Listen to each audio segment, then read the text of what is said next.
All right, hi everybody. Good afternoon, good evening, everybody. Thank you so much for coming out and spending time with us today. I'm going to actually start by thanking the team that runs the Hive. Danny Laws, Renata, are you here, guys? Irene, yes, perfect. Thank you so much.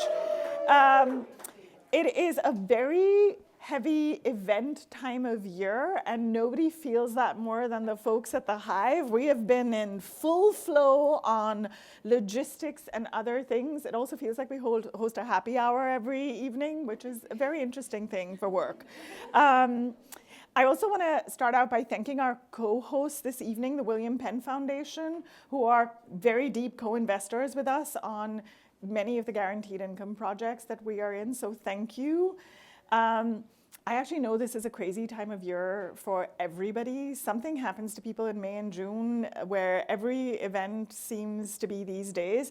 And thank you for giving up whatever you are giving up to be with us today, because you are almost certainly giving up something, because there is something happening that you could be at. At SpringPoint Partners, we have a deep belief in the value of bringing amazing people together. This idea that something good always comes out of connections and collisions when you bring lovely people together. In fact, the Hive was designed and founded for that purpose. Sometimes that happens with us as funders in the room, sometimes without us. But thank you for giving us your time tonight. I promise you it will be worth it, not because of us, but because we know many of the practitioners in the room tonight who are doing incredible work. In fact, we have like the luminaries of guaranteed income work in the room tonight. And I won't embarrass them by pointing them out. I mean, you can raise your hand. Do you feel like a luminary in guaranteed income work? Please, like me. But there are many amazing folks in the room tonight, and I'm grateful to all of you for taking the time to do this. I am Simran Sidhu. I have the honor of leading impact work at SpringPoint Partners across all of our areas of interest and all of the tools we deploy, which include grant making, impact investing, and some programming that we do ourselves. All of our work at SpringPoint Partners has a social and economic justice thread that runs through it. And we believe in championing community-driven change by investing in transformational leaders, networks, and solutions. I'm really excited for this conversation and for the book launch tonight, and we do have books available for everyone afterwards, so please make sure you get it. We're working constantly to remind ourselves also in this work that we continue to ensure that the work be rooted in self-determination, trust, and dignity. And these ideas are especially embedded in this idea of guaranteed income and all of the work that is happening in this space. I am a huge Natalie Foster fangirl, I will say, and I've been listening to a lot of her interviews recently, especially as this book has launched. And what I love so much is how incredibly powerfully she makes the case for guarantees as a foundational block of capitalism and democracy, a case for changing our thinking and mindsets and extending the guarantees that we so routinely offer to businesses to individuals who are as much part and foundational to our economy as businesses are, and just shifting that mindset around it. She's been on tour making the case that when people have economic security, they have the opportunity to develop the ingenuity that is fundamental to our economic progress, that these guarantees are not, in fact, oppositional to capitalism, democracy, and freedom, but in fact, a bedrock of the healthiest version of those systems. She said, you'll see my fangirliness come out now, but she said, for example, in a recent interview when she was asked what people routinely get wrong about guaranteed income, the people get wrong the idea that it is simply a safety net, when in fact it is more of a trampoline. And I love that idea. It's powerful and empowering way to think about this work, that it's not just a place to land safely, but a place from which to flourish again, this idea of re-flourishing. We've also recently been obsessed with the work of, I'm forgetting her first name, Benyus, who talks a lot about ecosystems and eco-mimicry, and this idea of how natural biological systems bounce back as well, and how do we offer those conditions to everyone. I will not go, you will be happy to hear, I will not go over her whole book and all of her talking points, and we'll leave some room for her to actually say the things that she says. But I just wanted to thank also the Economic Security Project, of which she's president, for the incredible work they do supporting the movement for guaranteed income all over the country. I also want to thank Taylor Jo Eisenberg, who's ESP's executive director.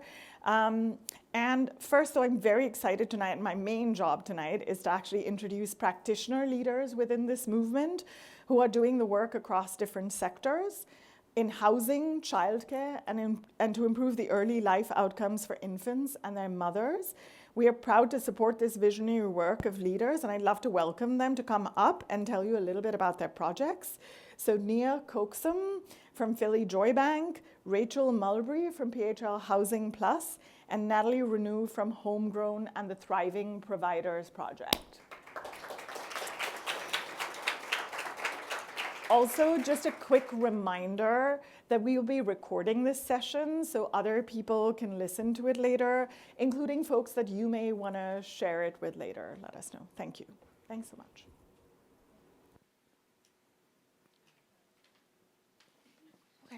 All right, hi everyone. I'm Nia Coxum. I'm the Philly Joy Bank Program Manager with the Division of Maternal, Child, and Family Health within Philadelphia's Department of Public Health. It's always such a mouthful.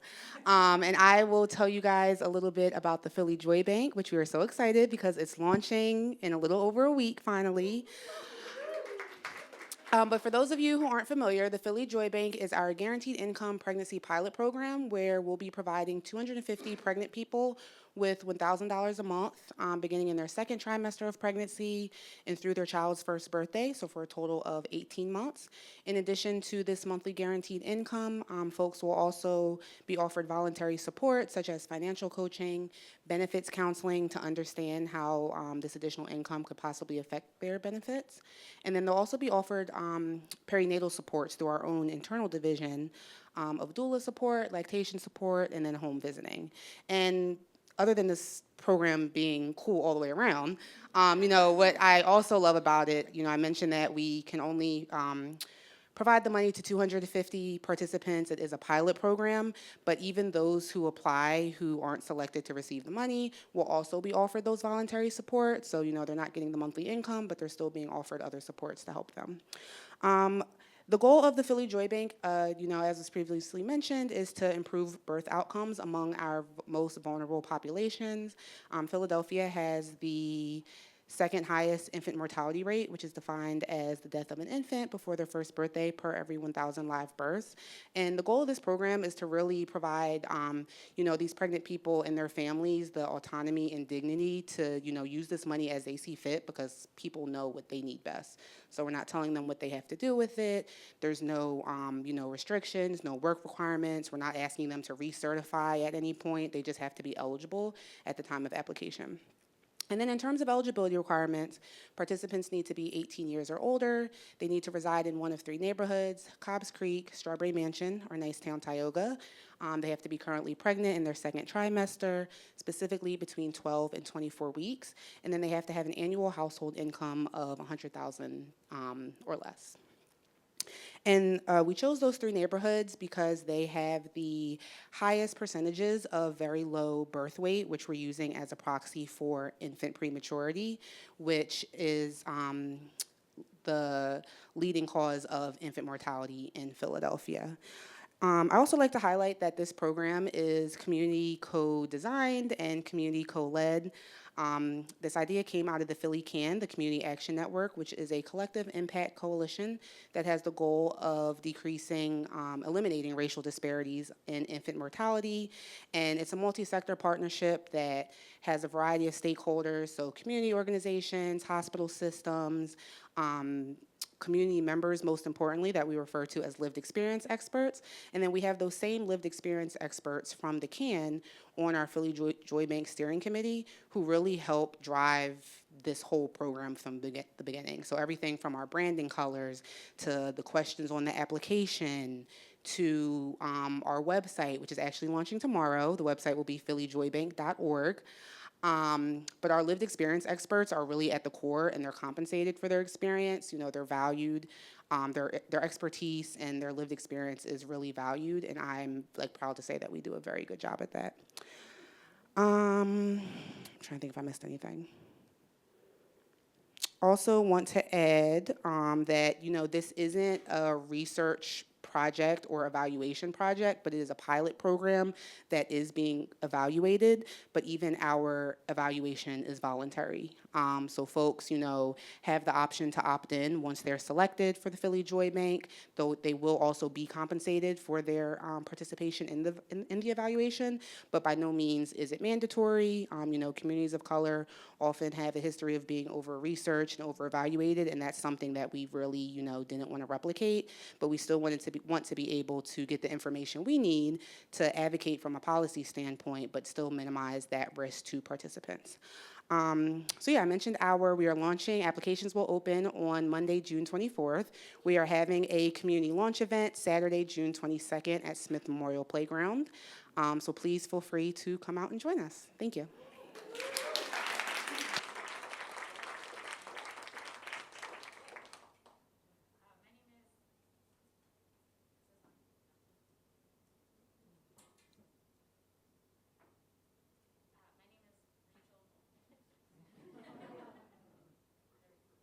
I think this is on. Wonderful.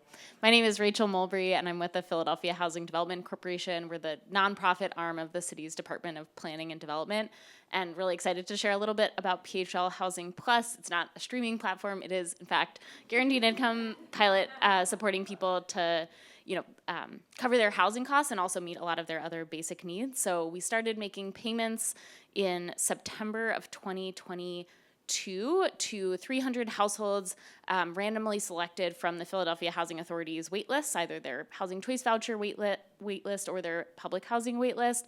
And the idea is while people are waiting for federal housing assistance, we know that they want that assistance. They very likely qualify, but those wait lists are really long. So while they're waiting, we're providing on a prepaid debit card the monthly payment amount that they would get as a voucher, but rather than sending it directly to a landlord, we're giving it to them so that they have the agency to cover their housing costs and also other things that are kind of essential to their health, well-being, flourishing. And so what we've seen is that the households, again, which were randomly selected from the wait list, so we didn't do a kind of lottery system like others have done. Generally, the household incomes are around $20,000 a year, and the monthly payment amounts that people are getting the median is around $850. So unlike some other pilots, which are like Nia shared, have a kind of flat payment amount, we are, and coming really from the housing space, looking at what people need to be housing secure and not have that rent burden. So we're calculating the payment to cover the gap between what people can afford in their housing and what their housing costs actually are. And this really came about because, like Nia shared, with health disparities for families in Philadelphia, we see on the housing side that there's just such chronic rent burden. And we saw, guaranteed income is really a new tool in the toolbox. We have a lot of other tools that work well sometimes, not so well other times. And so this is our chance to really try out cash as a tool to address some of the ongoing challenges with the voucher program and just generally the lack of sufficient housing assistance in Philadelphia. And really happy to have here today and along for the ride a really great research team at UPenn who's helping us look at the impact of this in the kind of expected sphere of housing, so looking at how this is impacting eviction, moves, relationships with landlords, housing quality, people's perception of safety and feeling of safety in their home, and as well as we know that housing is really a foundation for so many things. So we're also looking at academic experiences, health, a feeling of kind of connectedness. So a lot of different measures that we think are going to tell a story about how this tool works differently, say, than a traditional voucher.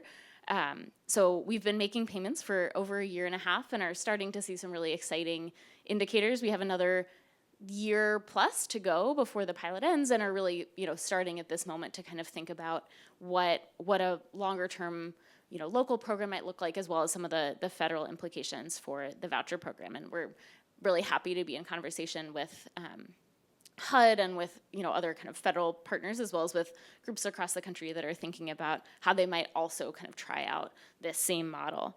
And I guess one thing to kind of end on, because coming out of the public sector, we spend a lot of time just thinking about how to make things work. One thing that I'm personally really proud of was the research team was able to convene some focus groups to ask folks about their experience enrolling in the program. I spent a lot of time designing intake processes, thinking about how to shepherd people through programs, and we don't often hear kind of across the board, we don't get the gift of that feedback a lot of the time. And one of the most gratifying parts for me was to hear through these focus groups how much participants really had felt that they were respected, that there was transparency, that they could connect with someone if they had questions, that the intake and enrollment process really worked for them. It took on average 35 days, which is very different than getting a voucher. And I think that as we think about the learnings from this, really coming from as a kind of proud bureaucrat, I think there's just a lot that I'm proud of in kind of designing systems that treat people, that the end, right, of guaranteed income is also something that we're really fighting for, but also the means to get there, having those same values, and proud to be trying our best to do that, and excited to see what comes next as we head towards the end of this particular chapter of PHL Housing Plus.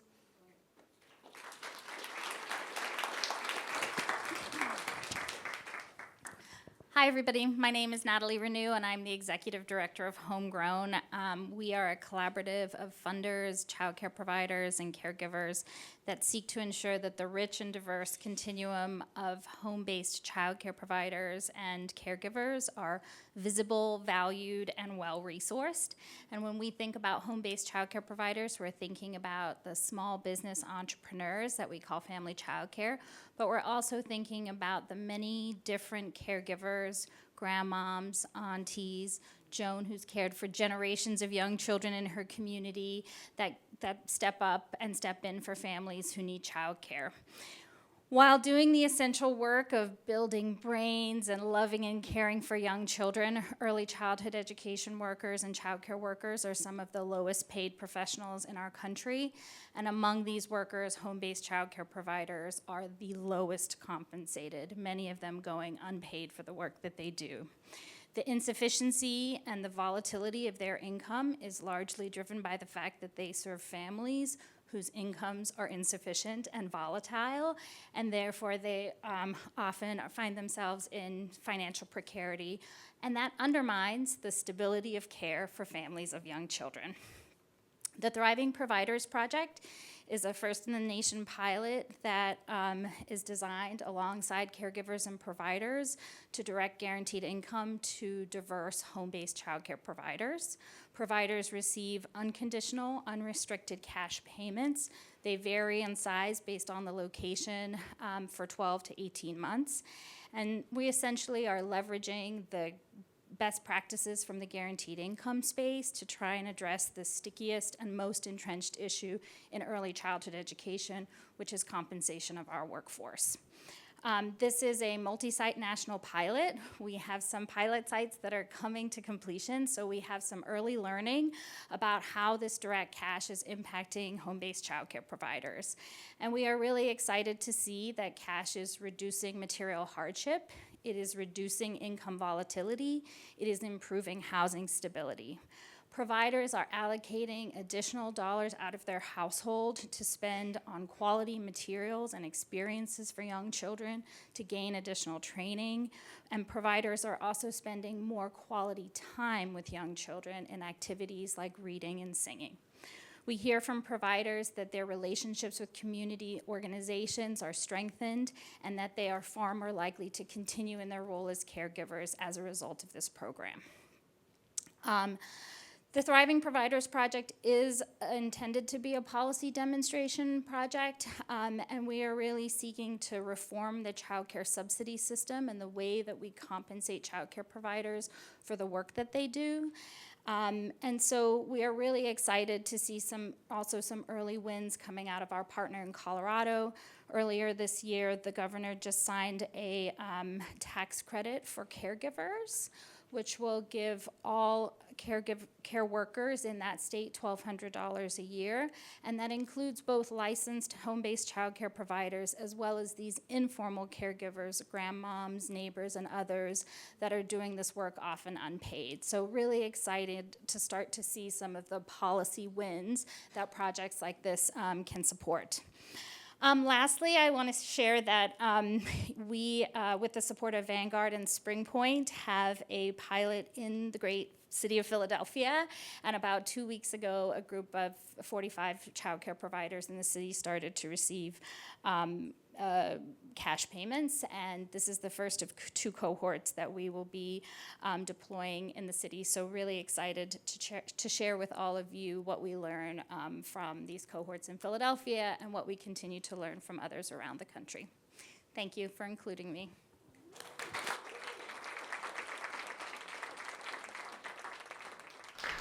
It's awkward, but we do have a few minutes for questions for these amazing folks. So if anybody has one, please, we'll have a mic passed around as well, if that's easier.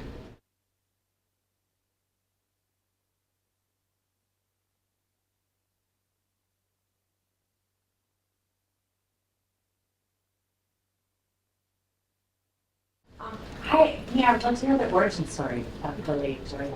Yeah, so I mentioned it came from, Yeah. Okay.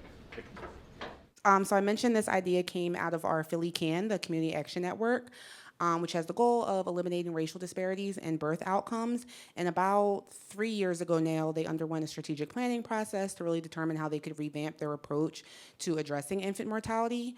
And then the current CAN members prioritize 3 areas for action: chronic health conditions, holistic mental health, and I forget the third one, but basically the holistic mental health work group conducted a literature review to determine how to address financial stressors during pregnancy, which was reported as the top stressor during pregnancy. So it's like financial, housing, relationship, and traumatic. So financial stressors was the top stressor reported against all racial and ethnic groups. The CAN was like, okay, well, how can we address this?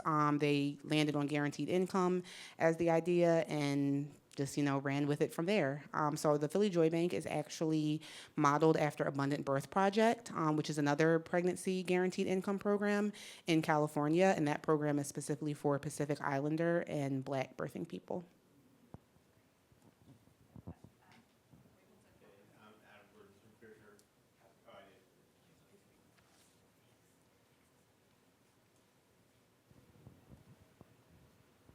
Hey, I'm Adam Gordon with Fisher Housing Center in New Jersey. And Rachel, I'm really interested in the idea that people are getting cash for the same amount as a voucher. And I'm interested in what you think about what you've seen in terms of how people use cash versus using a voucher and what we can learn from that.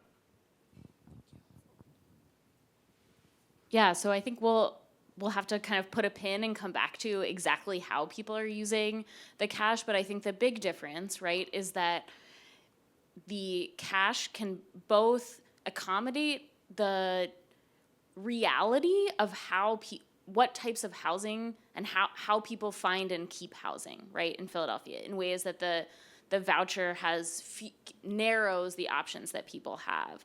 And so we know, right, I come out of working on the emergency rental assistance program, and we know that there's a lot of negotiation that happens between tenants and landlords, that there are arrangements made, that there are, right, just the full diversity of how people relate to each other across this kind of power relationship in housing. And so cash allows people to meet their housing needs while engaging in that type of negotiation. So unlike a voucher, people can kind of fall behind and catch up. They can, choose to pay certain expenses one month and other expenses another month. They could enter into kind of lower cost housing arrangements than they might be able to with a voucher. They can move more easily, right, to meet their housing needs than they would with a voucher, because they don't have to find someone who would accept a voucher. Although again, right, like there's other barriers, there's benefits to having a voucher in terms of what kinds of housing people can find. So, the kind of across the board reality, I think, remains to be seen in some ways. But, anecdotally and from just what we all kind of know of how housing works in Philadelphia, I think there are some real benefits for housing stability that we kind of hope to see because it just really, it works for a much wider variety of housing situations.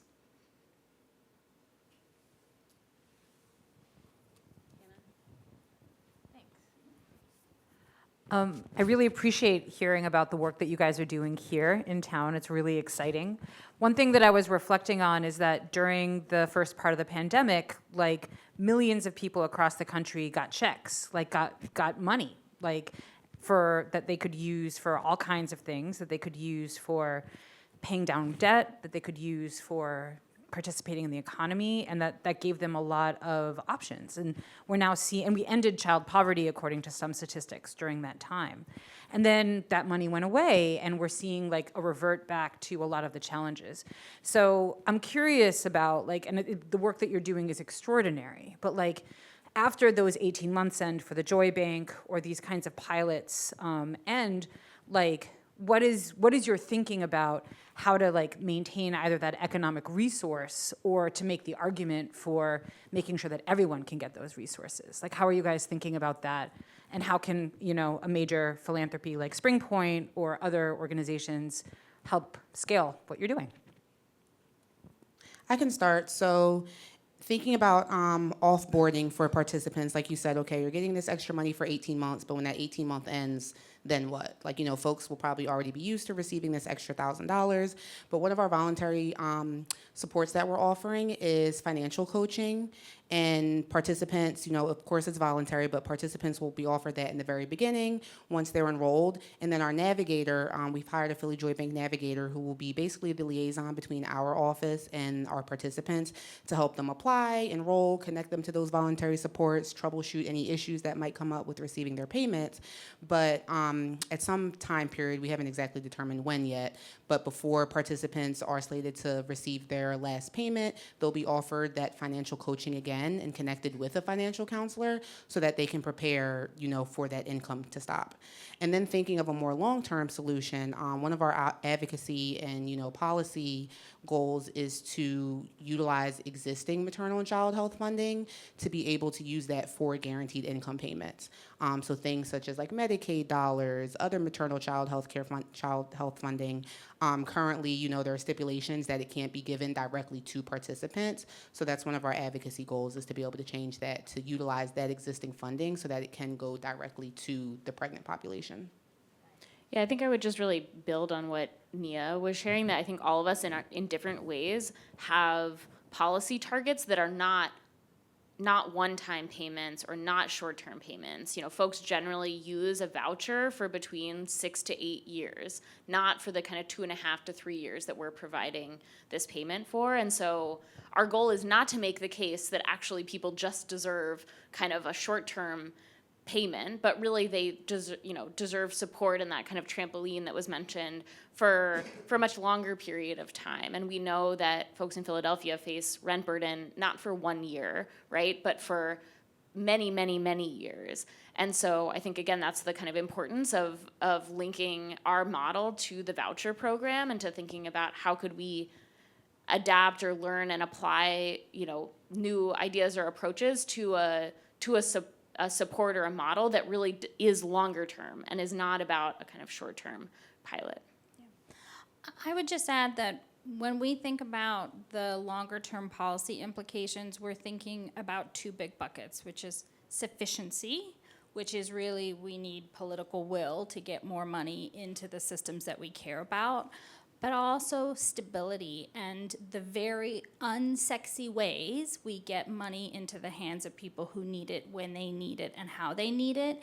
And for us in our system, it's like moving from one payment a month to 2 payments a month. It's reducing things like participant time tax when they enter systems and getting, paid through direct deposit or unnamed debit cards because you're an unbanked participant.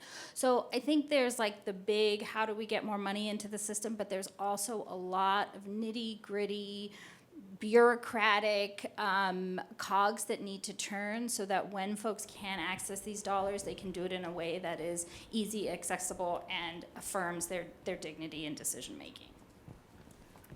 Thank you. Please join me in thanking this amazing panel.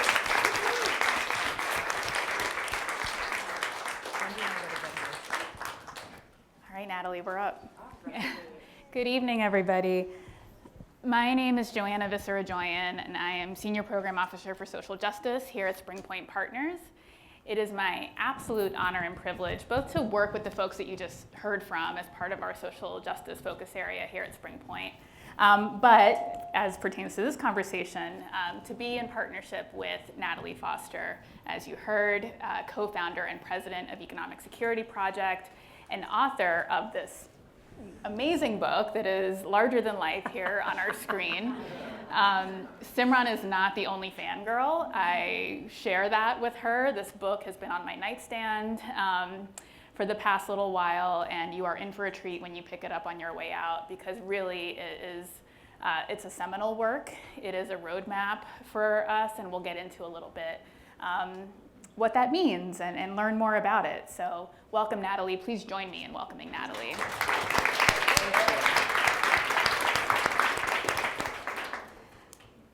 So I've been thinking about how to open this, and I've been reflecting on the book a little bit, and I know that your personal story, Natalie, and the story of the book and what the book is about, that those two things are inextricably linked. So instead of being clumsy, reading a bio, or asking you to talk about one and then the other, can you talk about your personal story and how it's connected to the story of the book?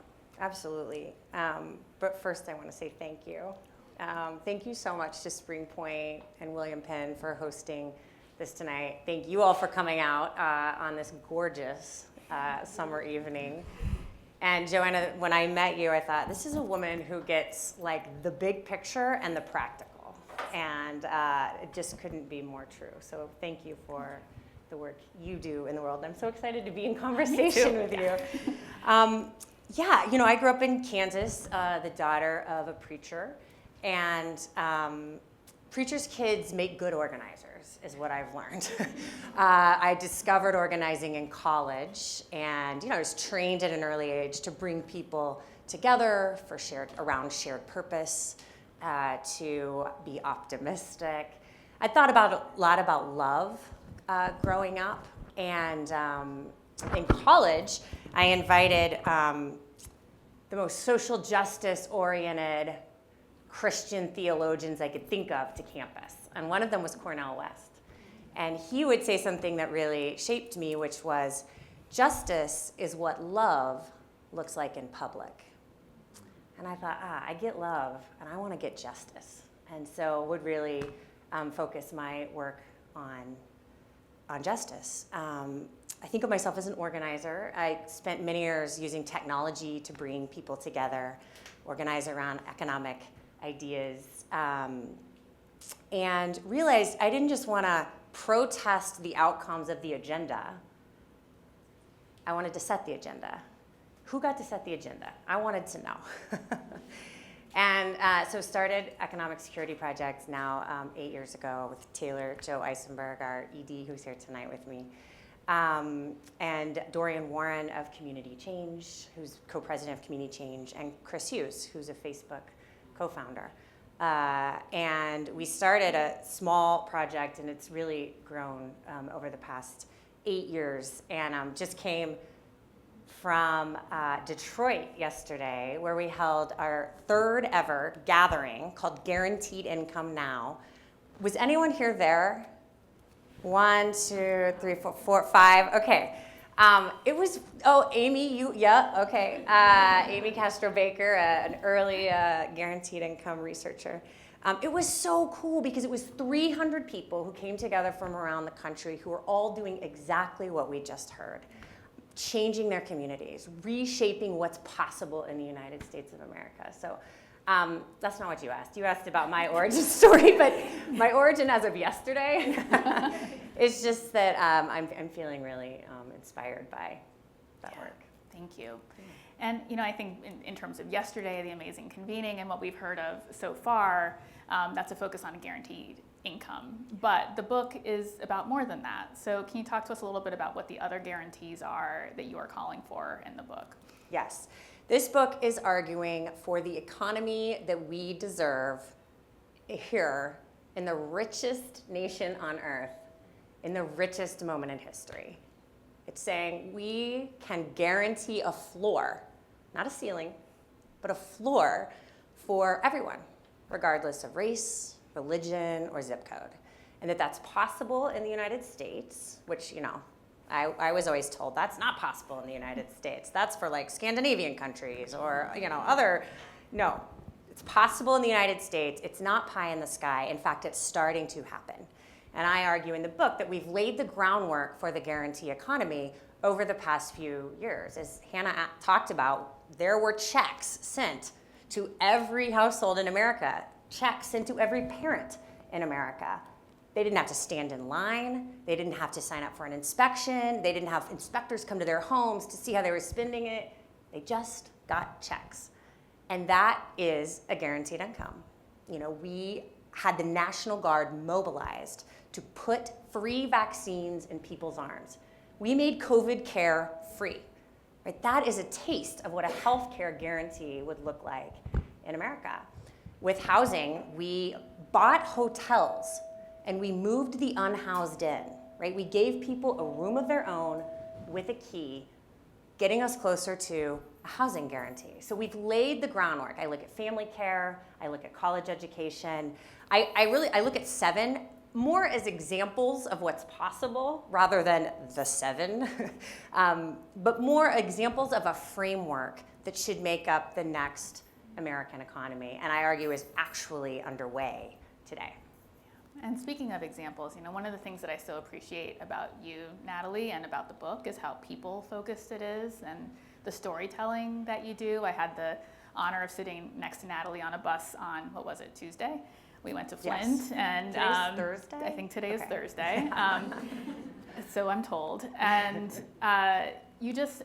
you are a people-centered person, and it's not all about the business and the work, it's about the story behind it. So can you talk to us a little bit about the champions that you spotlight in the book and some of their stories? Yes, well first, can we take a second and talk about the champion in Flint, Yes, who we went to see? Please do, yes. So she is building on the work, really, of Philly Joy Bank and the Abundant Birth Project, who've been around for a while. And so this is Dr. Mona Hana-Atisha, who's a pediatrician in Flint, Michigan.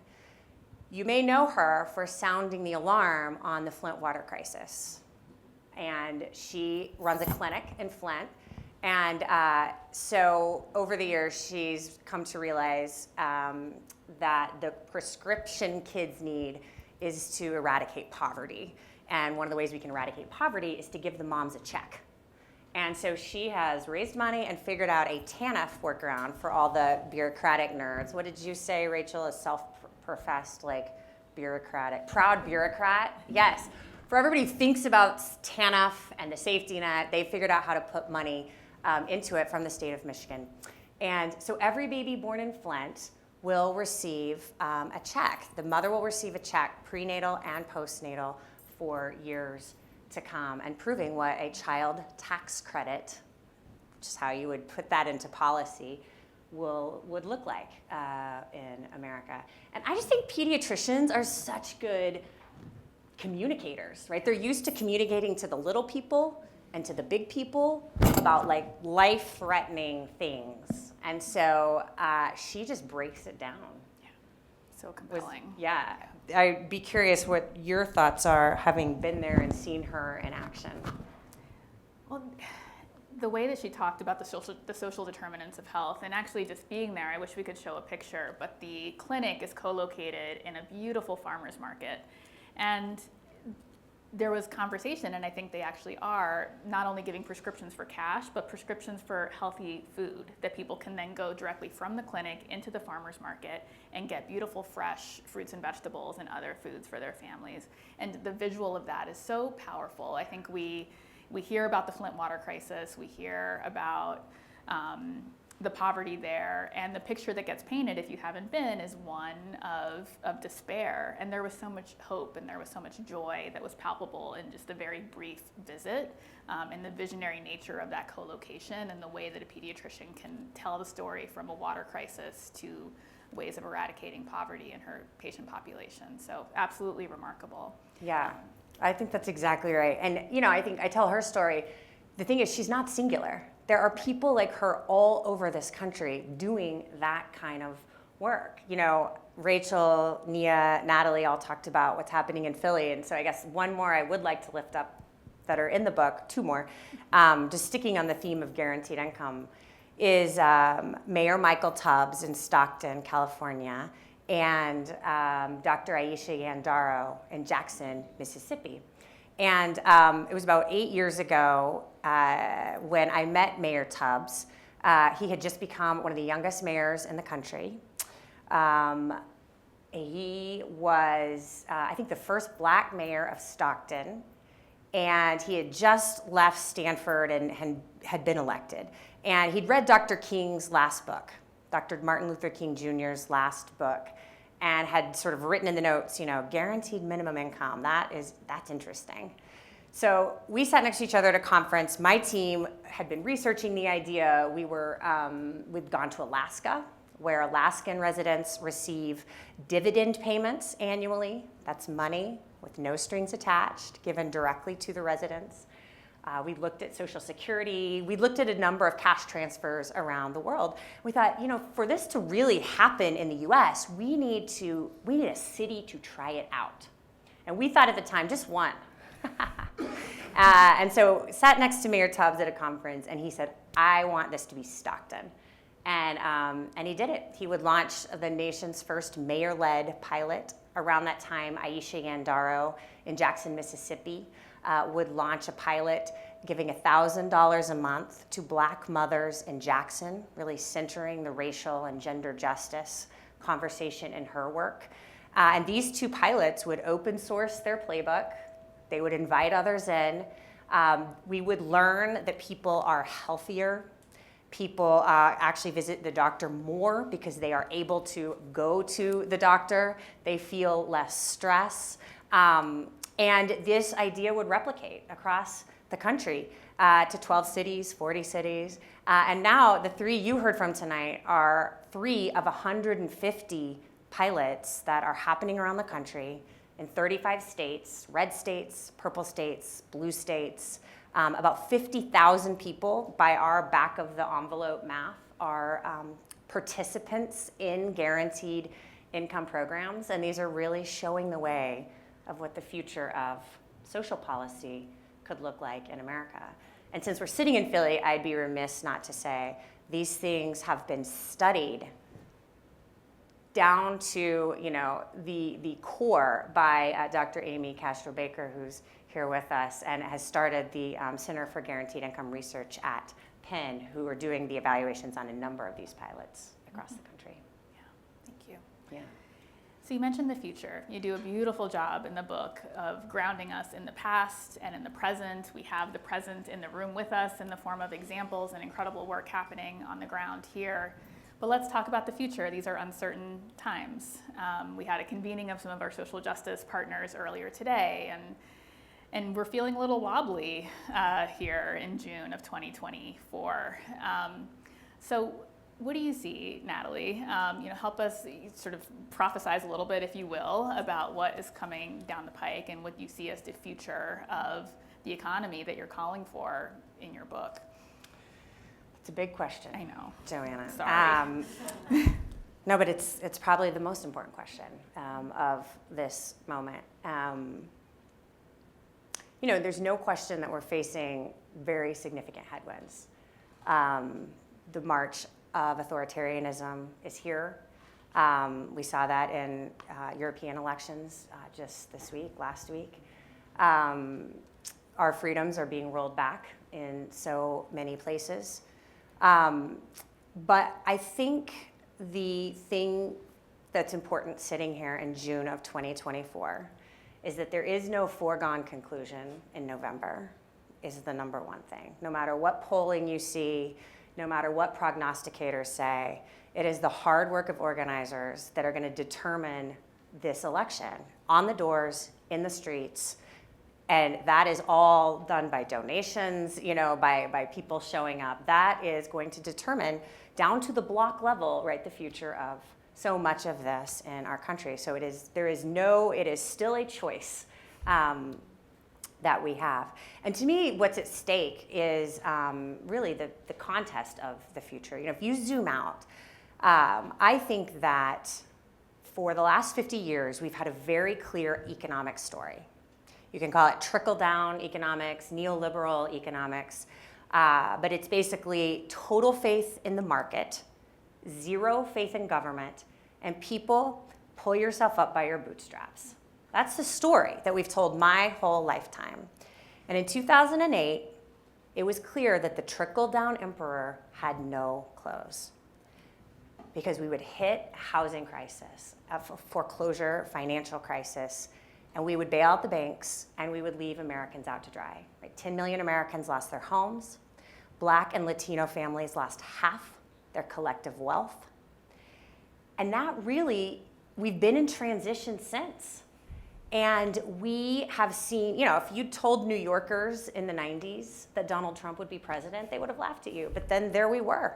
If you told people in the UK that they would pull out of the EU, they would have laughed at you. But then it happened. Like, we've clearly been in a transition ever since. And it's my belief that transition moments are terrifying, but also moments of opportunity.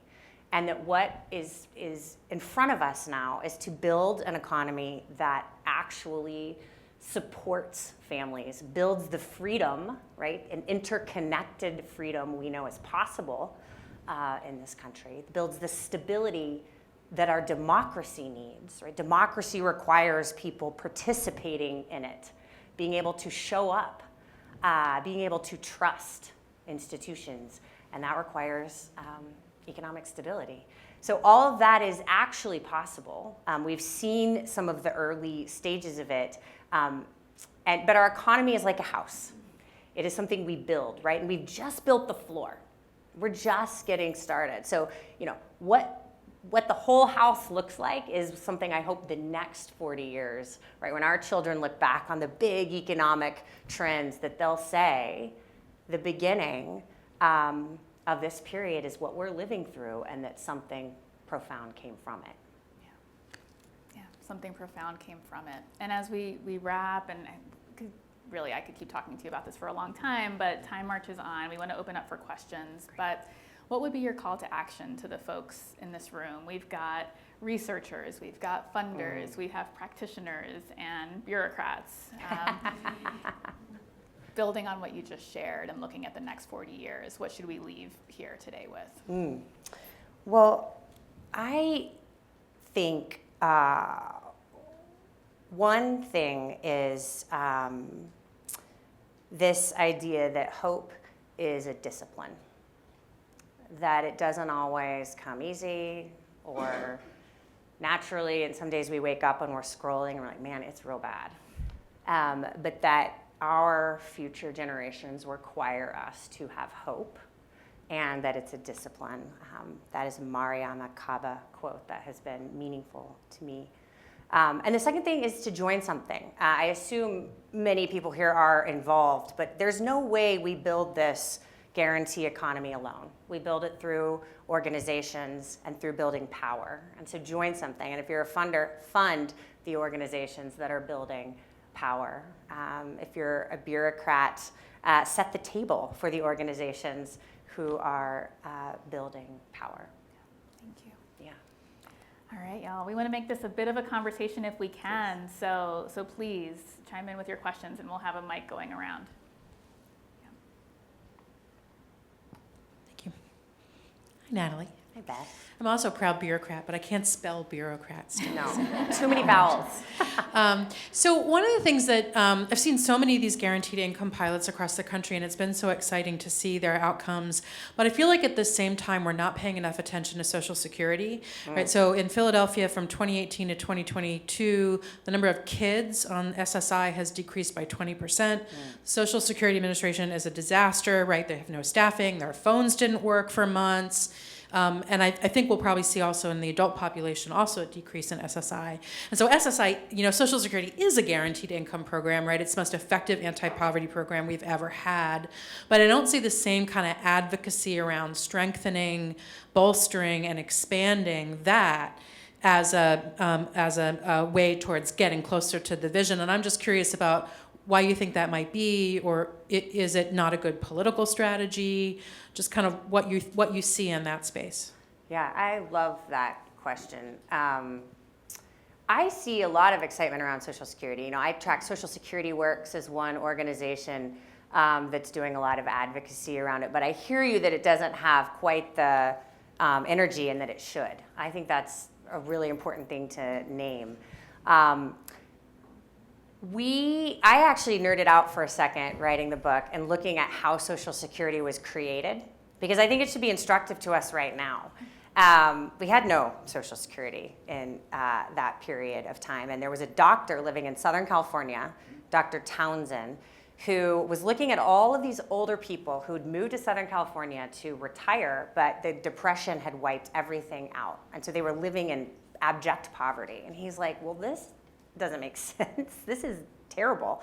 And looked to post-war Germany, where there was a social insurance program, and started advocating for it. And so in a period of time without the internet, without WhatsApp, without Twitter, he started organizing these Townsend clubs, and they replicated across the country. Hundreds of Townsend clubs sprung up, and people would write letters to the president, to their senators, saying, we want, so I think they were called old age pensions. Do you remember? Something like this. This is what we want. And of course, from that, Social Security was born. It was actually a very minimal payroll tax in the beginning and has grown over time. We can't even imagine a world without it now. It's such a bedrock of it's a guarantee of what we expect in the United States. So I found that to be a very helpful example of like how new social policy is developed, built, and then built on over time. But the other part to your point is that we have to defend what we actually have. So I think that is absolutely right. And I hope that these fights can all bolster each other. Any other questions? Yeah. Thank you so much for the insight. My name is Kwaku Usu. I'm from Collective Climate Community Restorative Justice Organization, and I was very curious inside of the book, or even if you're in your research or organizing, if there's any space for sort of undocumented people without social security numbers, unable to access a lot of these frameworks, because even if we have these social security nets, if they can't access them due to their status, then what comes next? So I'd be really curious in hearing your sort of perspective on that and how we organize, whether it be we increase and allow for more immigration legally, or there are other tools. So yes to more immigration legally. That's very important in this country, to having a pathway to citizenship and making sure our systems actually work. It's really exciting to see the number of groups fighting to take the tax credits that are on the books, the child tax credits, the earned income tax credits, and expand them to undocumented families. We have an active campaign we're supporting in New York, working to do that. And so I think that's the future of this. California just became, I think maybe the first state, but please correct me on this, to expand our state, Medicaid health insurance program to the undocumented in the state. So there is precedent for how we do this. We just have to have the political will. Thank you. Yeah.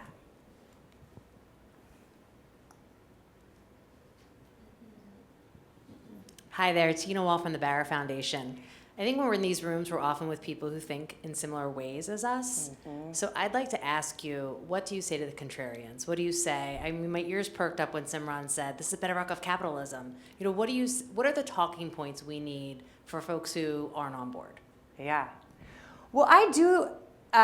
There's so many flavors of contrarians. So you pick your flavor. But let's riff on that contrarian's a little bit maybe my dad, right? My dad's like, isn't this socialism?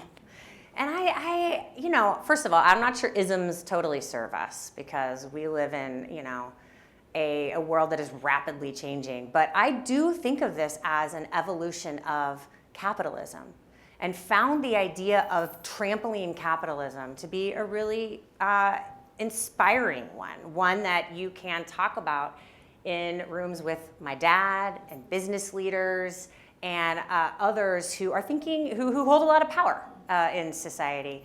And there are really good cases to make, right? We know right now, for example, small business creation in America has gone down for decades. It's a real problem, actually. If what you care about in this country is, the future of ingenuity and entrepreneurialism, the fact that people don't want to start businesses or can't start businesses is a real concern. In COVID, when we mailed people checks, when we sent people rental assistance and mortgage assistance, when we sent out the child tax credit checks, right, that went to every parent in America, was the first moment in decades we saw small business creation go up. And it's gone up year after year after year. And that is because we invested in people. They had a little bit more room to take a risk, to do something they've wanted to do, to get a degree or a certificate. I met with a mom in Jackson, to just give you a sense of this, in Jackson, Mississippi, who had long wanted to be a phlebotomist. And phlebotomists are people who draw blood, which is considered a very stable job in the healthcare industry, and that is the dominant industry in Jackson with an aging population. And so she was in her community college. To go to phlebotomy school, you have to have a 2-year certificate. She fell behind on her payments. She was about $400 short in tuition, and they said, sorry, you can't keep taking classes. And if you are in the red, you can't keep taking classes. So she didn't, and she had deferred her dream for 2 years, working her 3 minimum wage jobs to keep food on the table. She got the call from Aisha Yandaro saying you get $1,000 a month. And after she had a private cry, she got her check and she walked down to the community college and she paid her $400. She re-enrolled in her phlebotomy classes and she went to the market and got some fresh fruit for her family. Like, that was her story of what she did with that check. And she today is a phlebotomist, and that is just such an example of how a few $100s holds people back from the dreams that they have, and that trampoline that we know we can create. Yeah. Beautiful.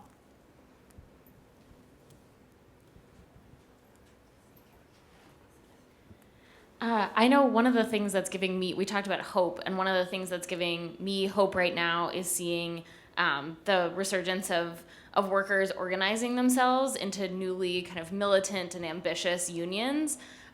We've seen this with the UAW and with certain kind of teachers unions and municipal unions.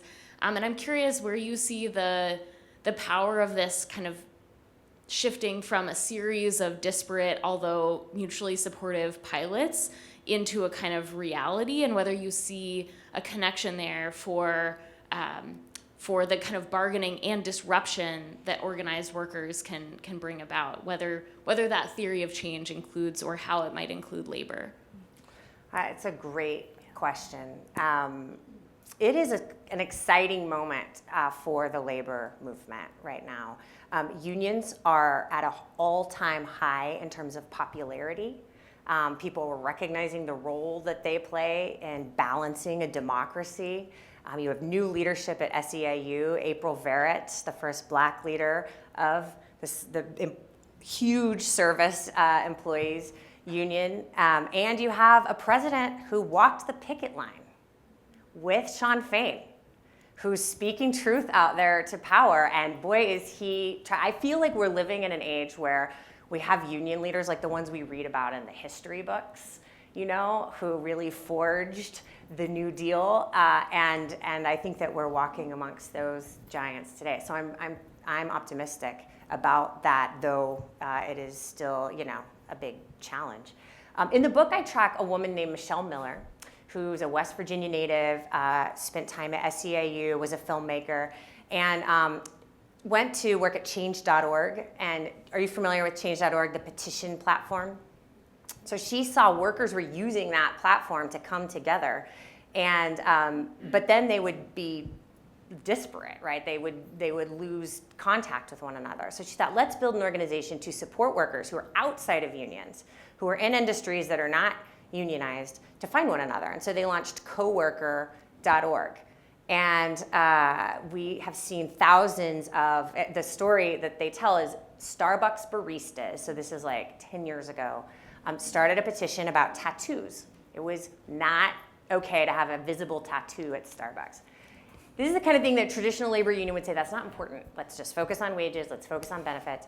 Well, that's what was important to the workers. And so one started a petition, it went viral amongst Starbucks workers, and they won. They posted on Facebook groups and WhatsApp, you know, channels, and they won. And so you had this group of workers, thousands of workers connected, who experienced what it was like to win in the workplace, and then were supported by an organization to keep building. And I firmly believe that's some of the roots we're seeing today in the Starbucks stores unionizing over and over again. So I think the surge in labor activity is exciting. And I also think they are connected. Guaranteed income, like checks came to people, we said, as I've said, stimulus checks, child tax credit checks, and then we had hot labor summer. We also had the Great Renegotiation, which is what Nicole Mason rebranded the Great Resignation as. Because yes, people quit their jobs because they could. They had more money in their pockets, right? They could say, I can spend a few weeks not working until I find another job. And that's what they did. They actually went and found different jobs. We saw wages go up for one of the first times in my lifetime. We saw people find jobs that were closer to their home, that stopped at 3 p.m., right? And there were more hires than quits in that period, which is why she branded it the Great Renegotiation of worker power. So these things are connected, the economic stability and worker organizing. And I think that all of it, you know, the guarantee of good work, the guarantee of income, that it's all needed. Thank you for closing us out with that great question. I'm sitting here thinking, oh, there's so many more stories, Michelle's story, other stories, but that's why you should all pick up the book on your way out and read them because they're amazing. Please join me in thanking Natalie for this conversation, for your work. Thank you so much. And I'm going to invite my colleague Jen Stavrakis from the William Penn Foundation to come up and close us out. Thank you. Yeah. You here, we can grab a mic. Let's see. Not good with all this technology. Just what I always wanted. Hi, everyone. I'm Jen Stavrakis. I'm with William Penn Foundation. I am the director of the Children and Families Program, what was previously known as the Great Learning Program. I want to thank our partners at Spring Point for putting together this event and for also being partners with us in supporting guaranteed income projects. It was probably a year or so prior to COVID when I heard a podcast about the Stockton experience, and I came into work and was like, oh my God, have you heard about this? And can we do this? Would anybody let us do this? Is anybody doing this in Philly? How would we do this? And Elliot was like, breathe. Don't know, maybe, could be, let's think, let's talk to people. And thankfully, maybe 18 months later, probably not even, PHDC came to us with their fabulous idea. And Sean was like, would anybody here? I was like, I'll do it, I'll be the program officer, I'll do it. So really thrilled that we were able to get into this work, so grateful that our board has been supportive and we've had other philanthropic partners in this initiative, and also like really great creative people putting together really amazing guaranteed income projects that are going to be great for Philadelphia, but really spread learning across the country with what they're doing. So really exciting, meaningful things going on here, and I think you heard that from our panel. Thank you for a wonderful conversation. Thank you for reminding me to feel hopeful. In addition to the world and conversations we're having about the world, I also have a teenager who is the physical manifestation of the movie Inside Out right now, as she is approaching going to college this fall. So I feel like I'm just strapped to a roller coaster of like, I feel okay, no, the world is horrible, nothing is going right. Okay, maybe it'll get better. So a really good reminder, and your joy in this, also I think like maybe my third act should be policy wonk, because like now I'm like, I really want to read about this and Social Security, it seems so exciting. So thank you for that. As some of you may have heard, we've been working on a new strategy. June 26th will be announced to the world, but you will see the fingerprints of this in that new strategy, a focus on how Philadelphians are doing and what resources and opportunities they have access to. So I hope for those of you that are in this room, you'll see the threads of connection. I hope you will participate in one of the community meetings. We are still hoping as we launch this to hear lots of feedback and to really experience a lot of learning as we launch this work. Finally, just a reminder, as Joanna said, grab a book on your way out. I don't want to stand between you and trains and cars and alcoholic beverages and socializing anymore. So just, again, a really big thank you to everyone who spoke today and who asked really interesting questions. And I hope you'll take this with you when you leave. Thank you.